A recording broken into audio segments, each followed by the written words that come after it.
નમસ્કાર। રાજકોટ જિલ્લામાં પોલીસ કસ્ટડીમાંથી ફરાર થયેલા આરોપી પ્રદીપ ડાવેરાને આખરે પોલીસે ઝડપી લીધો। રાજકોટ રૂરલ એલસીબીની ટીમે ટેકનિકલ સર્વેલન્સ અને બાતમીના આધારે આરોપીને મહારાષ્ટ્ર રાજ્યના પુણે શહેરમાંથી શોધી કાઢ્યો। વધુ સમાચાર માટે જોડાયેલા રહો આરપી ગુજરાત ન્યૂઝ રાજકોટ। ગઈ તારીખ 7 ફેબ્રુઆરી 2026ના રોજ રાજકોટ મધ્યસ્થ જેલના પાકા કેદી પ્રદીપભાઈ ખોડાભાઈ ડાવેરા નાઓની નામદાર ગોંડલ કોર્ટમાં મુદત હોય રાજકોટ ગ્રામ્ય જિલ્લા હેડક્વાર્ટરથી હથિયારધારી ગાર્ડ સાથે એમની મુદતે હાજર રખાવેલા। મુદત પૂર્ણ થતાં તેઓ રામધણી હોટલ ખાતે જમવા માટે ઊભા રહેલા, જ્યાં પ્રદીપના ભાઈ સંદીપ દ્વારા તેમને એક 4 વ્હીલ ગાડીમાં ભગાડી જવામાં આવેલા, જે અનુસંધાને ગોંડલ તાલુકા પોલીસ સ્ટેશનમાં ગુનો દાખલ કરવામાં આવેલો।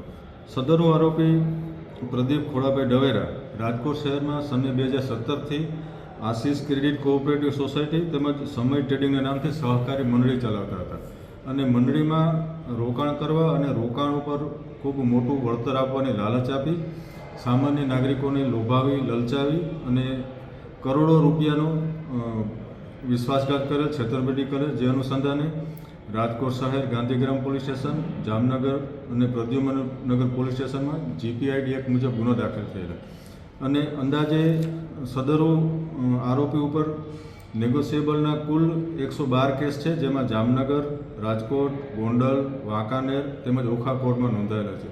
સદરો આરોપી ખૂબ જ શાતિર હોય અને અગાઉ પણ ગુનાના કામે પણ ખૂબ લાંબા સમય સુધી ફરાર થયેલ હોય।